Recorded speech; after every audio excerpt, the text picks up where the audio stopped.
اعوذ باللہ من الشیطان الرجیم بسم اللہ الرحمن الرحیم سورۃ نساء آیا 171 یا اہل الکتاب اہل کتاب یا اہل کتاب سے مراد اہل انجیل یعنی عیسائی ہیں۔ لا تغلوا فی دینکم اپنے دین میں حد سے نہ گزرو۔ غلو سے مراد کسی چیز کو اس کی حد سے بڑھا دینا، حد سے تجاوز کرنا اور حدود مشروع سے نکل کر غیر مشروع کی طرف جانا۔ جیسے عیسیٰ علیہ السلام کے بارے میں نصارہ غلو سے کام لیتے ہیں اور انہیں نبوت اور رسالت کے مقام سے اٹھا کر ربوبیت کے مقام پر بٹھا دیتے ہیں۔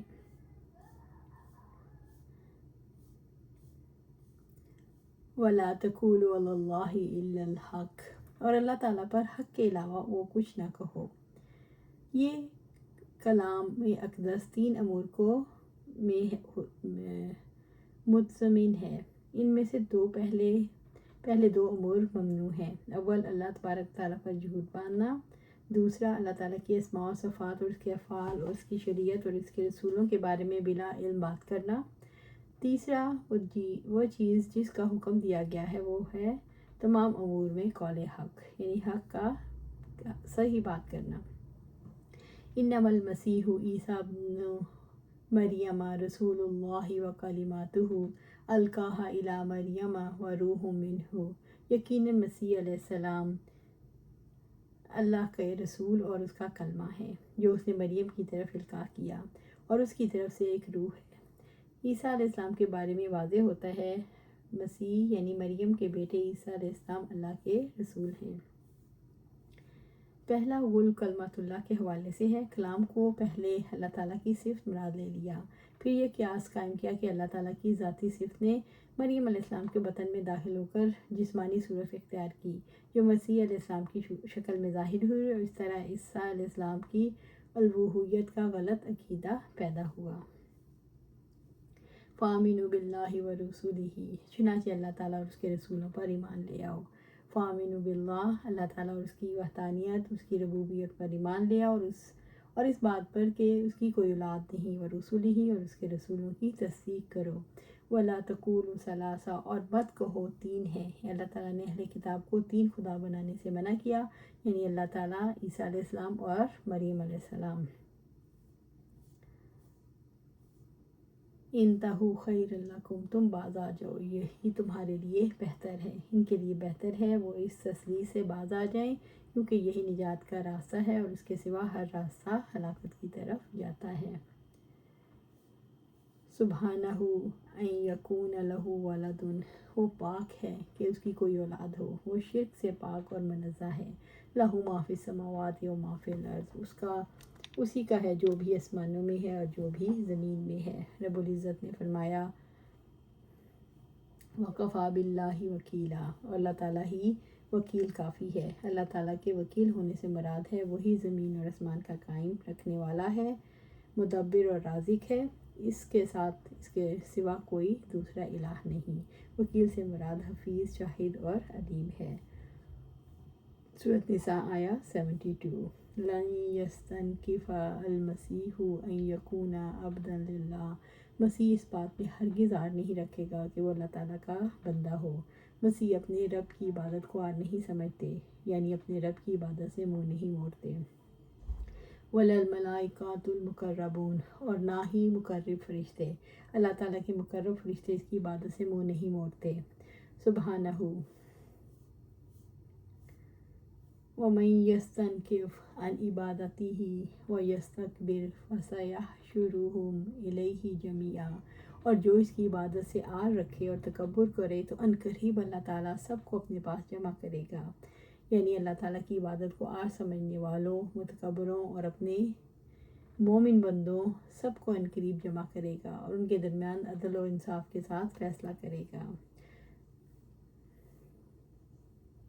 انہ لا یحب المستکبرین بلا شبہ وہ تکبر کرنے والوں سے محبت نہیں کرتا، جیسے سورۃ نحل میں کہا۔ تکبر انسان رخسار کو ٹیڑھا کرنا، اکڑ کر بیٹھنا، ترچھی نگاہ سے دیکھنا، سر نہ جھکانا، اس کا اظہار بات چیت سے بھی پیدا ہوتا ہے، لہجے، گفتگو، چال ڈھال۔ متکبر کی خصلت یہ ہے وہ پسند کرتا ہے کہ لوگ اس کے لیے کھڑے ہو جائیں، دوسرا یہ کہ وہ بیٹھا ہوا ہو اور ایک آدمی اس کے سر کے پاس کھڑا ہو تو یہ ناجائز ہے۔ مومن اپنے نفس کو پہچانے اور اپنے رب کو پہچانے۔ جب اپنے نفس کو اچھی طرح پہچان لے گا تو اسے معلوم ہو جائے گا وہ کمزور سے زیادہ کمزور ہے، اور اس سے تکبر کا علاج ہو جائے گا۔ سورۃ نساء آیہ 173۔ فَأَمَّا الَّذِينَ وَعَمِلُوا الصَّالِحَاتِ، پس وہ لوگ جو ایمان لائے اور جنہوں نے نیکیاں کی، یعنی وہ ایسا ایمان لائے جس کا حکم دیا گیا اور انہوں نے حقوق اللہ کے ساتھ حقوق العباد اور اعمال صالح کو جمع کیا، فَيُوَفِّيهِمْ أُجُورَهُمْ، تو اللہ تعالیٰ ان کا پورا اجر انہیں دے گا۔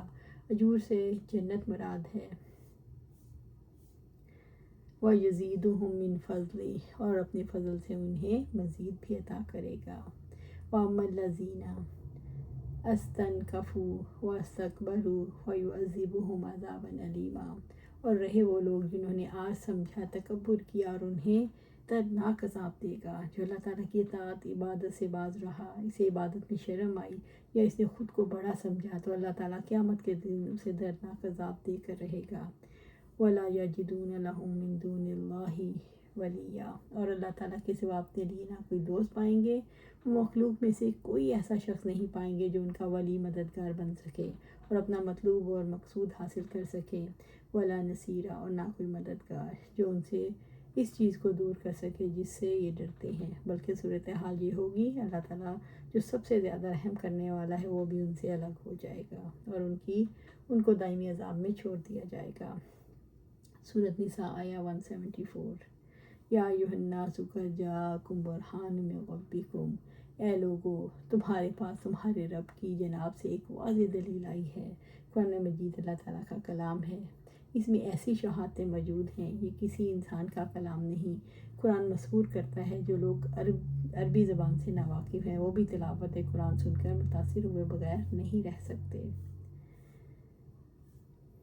من ربکم، تمہارے رب کی جناب سے، اس برہان اور دلیل کی عظمت اور شرف پر دلالت کرتا ہے، کیونکہ یہ تمہارے رب کی طرف سے ہے جس نے تمہاری دینی اور دنیاوی تربیت کی۔ وَأَنزَلْنَا إِلَيْكُمْ نُورًا مُبِينًا، اور ہم نے تمہاری جانب ایک واضح نور اتار دیا۔ قرآن مجید نور مبین ہے، یعنی حق کو کھولنے والا ہے۔ قرآن مجید روشنی مومن کیسے حاصل کرتا ہے؟ جب مومن اس روشنی کو پانے کی دل سے کوشش کرے، جب وہ اس کے لیے ذاتی ذوق و شوق پیدا کرے، جب وہ قرآن مجید کے علم کو حاصل کرے، جب وہ براہ راست روشنی حاصل کرنے کے لیے صلاحیت پیدا کرے۔ سورۃ نساء آیہ 175۔ فَأَمَّا الَّذِينَ آمَنُوا بِاللَّهِ، چنانچہ جو لوگ اللہ تعالیٰ پر ایمان لائے۔ قرآن مجید سے فائدہ اٹھانے والوں کی پہلی خصوصیت ہے کہ وہ اللہ تعالیٰ کو تسلیم کرتے ہیں اور اعتراف کرتے ہیں کہ وہ تمام صفات میں کمال رکھتا ہے اور ہر عیب اور ہر نقص سے پاک ہے۔ وَاعْتَصِمُوا بِهِ، اور انہوں نے اللہ تعالیٰ کے دین کو مضبوطی سے تھام لیا۔ فَسَيُدْخِلُهُمْ فِي رَحْمَةٍ مِّنْهُ وَفَضْلٍ، تو عنقریب وہ انہیں اپنی رحمت اور فضل میں داخل کرے گا۔ وَيَهْدِيهِمْ إِلَيْهِ صِرَاطًا مُسْتَقِيمًا، اور انہیں اپنی طرف سے سیدھے راستے کی ہدایت دے گا۔ جابر رضی اللہ تعالیٰ عنہ بیان کرتے ہیں کہ آپ صلی اللہ علیہ وسلم نے فرمایا، میں تم میں اللہ تعالیٰ کی کتاب چھوڑ رہا ہوں، اگر اس کو تھامے رہو گے تو گمراہ نہیں ہوگے۔ سورۃ نساء آیہ 176۔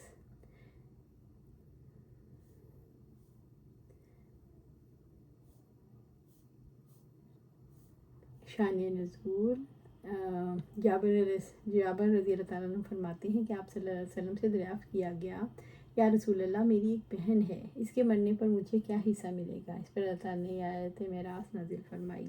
وہ آپ سے فتویٰ پوچھتی ہیں، آپ کہہ دیں اللہ تعالیٰ تمہیں کلالہ کے بارے میں فتویٰ دیتا ہے۔ یستفتونک قل اللہ یفتیکم فی الکلالہ، وہ آپ سے فتویٰ پوچھتی ہیں، آپ کہہ دیں اللہ تعالیٰ تمہیں کلالہ کے بارے میں فتویٰ دیتا ہے۔ کلالہ سے مراد وہ میت ہے جس کی صلب سے کوئی اولاد نہ ہو، نہ کوئی پوتا پوتی، نہ باپ ہو اور نہ دادا۔ کلالہ وہ ہے جس کا باپ نہ ہو، اس کی دلیل یہ ہے کہ اس کے بہن بھائی وارث بنیں گے، کیونکہ اس پر علماء کا اجماع ہے کہ بہن بھائی باپ کی میت میں وارث نہیں بنیں گے۔ رجل ہلک لیس لہ ولد، اگر کوئی شخص فوت ہو اس کی اولاد نہ ہو، اولاد نہ ہونے سے مراد ہے اس کا کوئی بیٹا بیٹی نہ ہو، اس سے مراد ہے نہ صلبی بیٹا ہو نہ بیٹے کا باپ ہو۔ وَلَهُ أُخْتٌ فَلَهَا نِصْفُ مَا تَرَكَ، اور اس کی ایک بہن ہو، بہن کا اس کے ترکے میں آدھا حصہ ہے۔ کلالہ مرد کی حقیقت جب آپ شریک بہن تو اس بہن کو ترکے میں آدھا حصہ ملے گا، یعنی بہن کو کلالہ بھائی کے ترکہ یعنی نقدی جائیداد اور دیگر اثاثوں سے نصف ملے گا۔ وَهُوَ يَرِثُهَا إِن لَّمْ يَكُن لَّهَا وَلَدٌ، اور وہ بھائی اس بہن کا وارث ہوگا اگر اس بہن کی اولاد نہ ہو۔ کلالہ عورت میت کا حقیقی بھائی یا باپ کی طرف سے بھائی اس بہن کا وارث ہوگا اگر اس کی اولاد نہ ہوگی اور اس کے لیے حصہ میراث مقرر نہ ہو کیونکہ وہ عصبہ ہے۔ اگر اصحاب فروض یا عصبہ میں شریک کوئی فرد نہ ہو تو تمام ترکہ لے گا، یا اصحاب فروض کو ان حصے دینے کے بعد جو کچھ ہوگا بچے گا وہ اس کو ملے گا۔ فَإِنْ كَانَتَا اثْنَيْنِ فَلَهَا الثُّلُثَانِ مِمَّا تَرَكَ، چنانچہ وارث اگر دو بہنیں ہوں تو ان دونوں کے ترکے میں 2/3۔ کلالہ دو بہنیں چھوڑ گیا اور وہ 2 سے زیادہ ہیں تو انہیں 2/3 ملے گا۔ یہیں سے 2 بیٹیوں کا حکم لیا گیا۔ وَإِنْ كَانُوا إِخْوَةً رِجَالٌ وَنِسَاءٌ فَلِلذَّكَرِ مِثْلُ حَظِّ الْأُنثَيَيْنِ، اور اگر مرد عورت کئی بھائی ہوں تو ہر مرد کا حصہ 2 عورتوں کے برابر ہے۔ یبین اللہ لکم ان تضلوا واللہ بکل شیء علیم، اللہ تعالیٰ تمہارے لیے کھول کر بیان کرتا ہے تم گمراہ نہ ہو جاؤ، اللہ تعالیٰ ہر چیز کو خوب جاننے والا ہے۔ فماذا بعد الحق الا الضلال، پھر حق کے بعد گمراہی کے سوا کیا ہے؟ سورہ یونس آیت 32۔ اللہ تعالیٰ نے وراثت کے قانون کو قبول کرنے کے لیے اپنی صفت علیم کا شعور دلایا۔ تم اس کی تعلیم کے محتاج ہو، تمہیں اپنے علم سے سکھاتا ہے۔ اللہ تعالیٰ ساری حکمت اور مصلحتوں کو جاننے والا ہے، اس لیے علیم ہستی کے دیے ہوئے قانون کو قبول کر لو۔ اللہ سبحانہ تعالیٰ سے دعا ہے ہمیں قرآن و سنت پر عمل کرنے کی توفیق دے، اس پر جما دے اور جنت الفردوس کے اعلیٰ مقام پر اپنے پاس گھر عطا فرمائے۔ آمین یا رب العالمین۔